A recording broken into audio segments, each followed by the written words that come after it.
Well, the time is just gone, 8 minutes past four, as we kick off the iftar drive this afternoon with myself, Inayat Wadi, if you have just tuned in. And clearly, there are challenges. There have been challenges for the people of India, for Muslims of India in particular, for a very, very long time. And as they have heralded in this beautiful month of Ramadan, as they have ended the first day of fasting in India as well, we have now learned about India enforcing this 2019 citizenship law bill, which is labeled as anti-Muslim. Freelance journalist based in New Delhi, AasifMujtaba. Assalamu alaikum wa rahmatullahi wa barakatuh and welcome. Walaikum assalam and Ramzan Mubarak to everyone. Yes, Ramadan Mubarak to you as well. And I know you've just ended your first day of Ramadan. You've had your iftar already. We are due to have ours in just over an hour or just under an hour and a half time, alhamdulillah. How is Ramadan gone for you and the people in India on the first day, Asif? Alhamdulillah, though the month of Ramadan started with a very terrifying note of Government of India implementing the Citizenship Amendment Act, we saw the entirety of the protest that the entire country was engulfed into in 2019. So the day of the first day of Ramzan, it was chosen for an act that was contentious, Islamophobic, that was criminal. It gives a very terrifying note that government might have chosen another day, but they deliberately chose the first day of Ramadan to trouble Muslims. So anyway, from these contentious act to our demolition of masjids and to demolition of madrasas and to lynching of Muslims, I think this whole year is going to be a bit tough for all the Indian Muslims. Yeah. Well, certainly it is. And obviously, I'm just looking at some of the pictures that are appearing on the screen as well, where we've seen the protests talking about Muslim lives matter. And, this obviously is coming ahead of the elections as well. But again, when you talk about the timing is extremely horrifying. The first day of Ramadan, one of the holiest days in the Muslim calendar for us as Muslims, as we welcome this beautiful month of Ramadan, and just this government doing what it did on this day of Ramadan. I'm sure many Muslims especially are disgusted at what has happened. Yes, definitely. See, when this bill was enacted in the parliament Asif, in are you there? 2019. Yeah, of course. Hello. I can hear you. Perfect. So when the bill was enacted in the parliament in 2019, a lot of university campuses, especially students, they were leading the protests. So Shaheen Bagh became a global resistance movement. And I would say after the Indian independence, it was the very first time that entirety of the community, like including Muslim women and Muslim men and students, they protested against this act. No, why we are protesting is very plain fact. Like it violates almost all the fundamental rights given to the people of this country. So India is a secular, socialist, democratic republic, and there are many articles that stops the government from using criminal laws against a particular community. So when this act was to be enacted,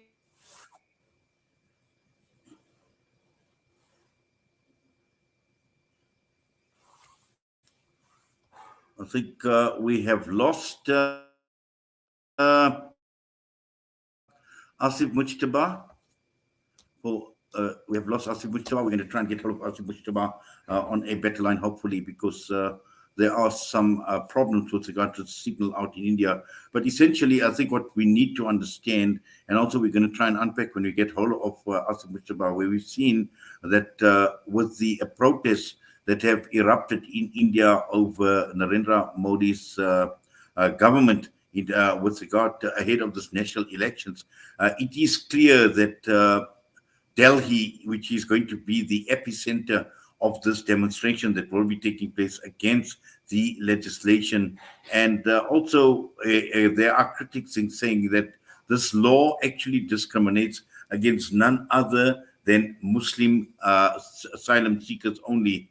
Because what this amendment does, the Citizenship Amendment Act, is it expedites citizenship for refugees from India's neighboring countries. So refugees can come in, be they Hindu, be they Sikh, be they Christian, from other religious minorities, but not if they are Muslim. I see AasifMujtaba is back with us. Asif, assalamu alaikum wa rahmatullahi wa barakatuh once again.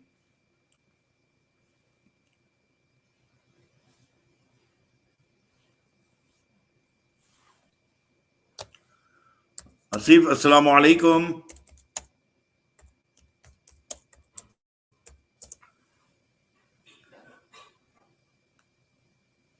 I think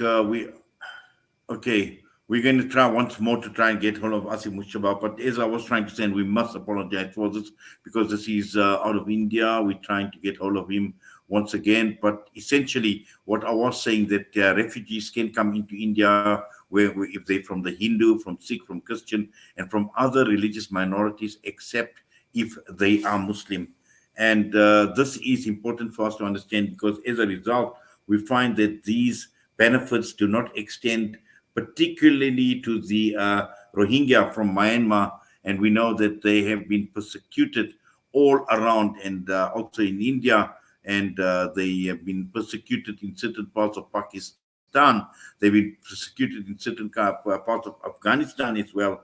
And this is what the Citizenship Amendment Act is all about. It's been about creating two tiers of citizenship in India, non-Muslims and Muslims. And this is what a political scientist, Yugendra Yadav, had to say and said he was closely associated with the anti-CAA protest. He says it is a voter polarization by the BJP before elections.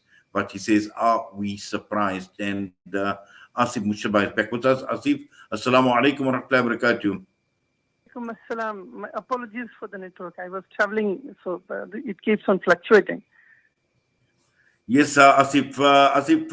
Hopefully we've got you on a better line. And one of the few things that I was discussing while you were trying to reconnect is looking at this amendment and how it's affected Muslims, particularly we're looking at those that are refugees who are allowed into India, and India is deciding who is allowed, who is not. If you are Hindu, if you're Sikh, if you're Christian, and you're from any other religious minority, you are allowed.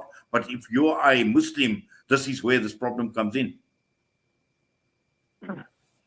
Yeah, definitely. When the CA was brought in, the government said that they wanted to give citizenship to religiously persecuted minorities from the Indian subcontinent, from the countries like Pakistan, Afghanistan, Bangladesh. Right. So there are 2-3 points that needs to be pointed out. The word in religious persecuted minority is nowhere mentioned either in the draft act or in the regulation that was issued by the government yesterday. So they wanted to put the entire discussion to religiously persecuted minorities, especially Hindus, but the word is missing in entirety from all the draft legislation. Secondly, if you talk about the Indian subcontinent, one of the most, I would say, persecuted minority would be the Rohingyan Muslims of Myanmar. But just based of their religion being Muslim, they will not be given citizenship. So because Article 14 of the Indian Constitution prohibits the state from making any law that is discriminatory on the basis of religion, caste, color, sex, or place of birth. Right. And Citizenship Amendment Act discriminates based on religion. You have selectively chosen these 6 countries and religion other than Muslim. So this is communal. This is contentious. This is arbitrary. This is Islamophobic. And for the same reason, the entirety of the Muslim rose in protest against this act. India is a secular, socialist, democratic republic. India governs by the Constitution of India. India is not governed by some Hindutva fanatic ideology or some Hindutva fanatic groups. Second thing is, and that is most important, that it is the election year. Government I mean, they ran an election, they won in 2019, and after almost 5 years, they are enacting, making this regulations done in 2024 when the elections are due in May. So the only reason for them, for the government of India, to bring this regulation now is to create polarization, to make a communal divide. Muslims of India is, if you see from the holistic perspective, Citizenship Amendment Act is one thing. Demolition of our houses, our homes, our establishment is the other. Demolition of masjid is another. So you have seen Babri Masjid demolition, wherein the court gave this entire masjid to a Hindu group, and the state, with full pomp and show, inaugurated the Ram temple this January. There is another historic mosque in Banaras. The government, I mean the court, opened the basement of that masjid, and people, Hindus, they are allowed to pray. Just yesterday, there is a big mosque in Madhya Pradesh, Kamal Maula Masjid. The court has, I mean, agreed for an ASI survey. So all these big historical mosques are getting ASI surveyed, and ASI is said to be the handmaiden of Hindutva by many, scholars. So the masjids are getting targeted. Large scale demolition of Muslims' homes is happening at various places in the country. Then in between that chaos, Muslims are troubled with all kind of systemic state-sponsored violences. The CAA regulations are brought in. So I would say that this entirety of Ramzan is going to be very troubled, horrendous for Indian Muslims, because we are seeing the loss of hopes almost in all the quarters of the state. Yeah.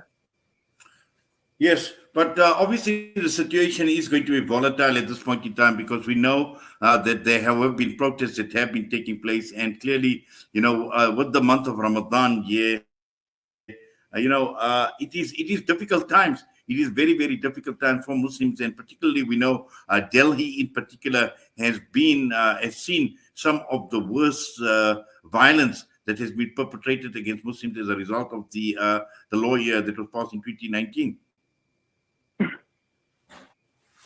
Yeah, definitely. Shaheen Bagh became an epicenter of the resistance against the government's whims and fancy. Shaheen Bagh became a focal point of resistance. And because of that, we saw larger scale anti-Muslim riots happening in Delhi in 2020. It is another irony that none of the perpetuators or, instigators of the violence, they are in jail, because they all belong to the state-sponsored side.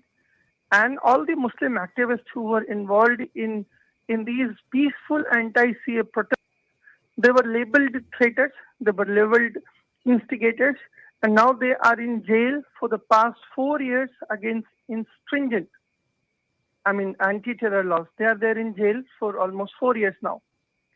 So situation is horrifying. Yesterday only, at the moment when the government was about to announce the regulation, there was large-scale police patrolling across Shaheen Bagh. So yes, the situation is very difficult here. But I would say again that the Citizenship Amendment Act should not be seen in isolation. You see all these episodes of anti-Muslim rhetorics, I would say caustic rhetorics in the country, whether it's related to the lynching of Muslims by the cow vigilante, or Muslim masjids converted into these Hindu places of worship, or demolition of mazar in some of the states, or demolition of Muslim settlements in some of the states, or I would say the most important or troubling of all is the rampant hate speeches. The hate speeches against Muslims have become so normalized that any Hindu leader can come to any place, even in Delhi or any other place, and they can ask for blood of Muslims. It's very common that some people ask for genocide of Muslims, and they are not being arrested at all. So hate speeches have become very common. Violence against Muslims have become very, very rampant in the state. And in that between, in that all episodes, in between the episodes of oppression and systemic violence, this communal, contentious, Islamophobic, I would say, an act is being brought in, the Citizenship Amendment Act, and there is no need to it. You see, there are always a number of ways to give citizenship to these people. The government of India could have issued, a note saying that everyone who came in India before 2014, they will get citizenship, right? But deliberately, because Muslims protested, they deliberately are bringing it up, and they chose the day that is the first day of Ramadan just to say to the Muslims that look, it doesn't matter to what democratic means you are protesting. It doesn't matter to what act you are protesting. What matters is we are the state. We are capable enough to bring any legislation. So this is I would say, if you sum up all these individual stages, we are progressing towards a genocide that is to be unfolded, I think. Well, it's a very, very scary thought when you speak about genocide, considering what is happening in Gaza as well. And we know India is no different in terms of the BJP government, the RSS, and the Hindutva ideology that is being obviously huge. In fact, it's been massively promoted in India as well ahead of this election as well. And it is a scary, scary thought as well. And Asif, inshallah, our du'as are with you. Our du'as are with the people of India, with the Muslims as well. And also all of those who support the Muslims in this, during this difficult time, because we know not all of India, not all Hindus in India are supportive of this BJP ideology and this Hindutva ideology as well. And we know it's difficult. It is the month of Ramadan. It's just started as well, but we continue making dua that Allah subhanahu wa ta'ala make it easy on each and every one. And we thank you. We say Jazakallah to you for your time once again. And all the best to you for the rest of the month of Ramadan, inshallah. Assalamu alaikum wa rahmatullahi wa barakatuh. Salam.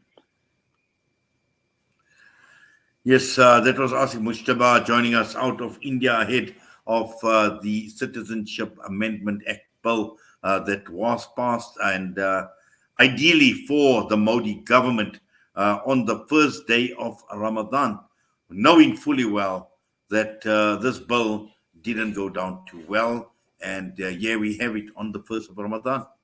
Are we surprised? No, we're not. The time is just gone 4:25. We're going to go for a break. We'll be back.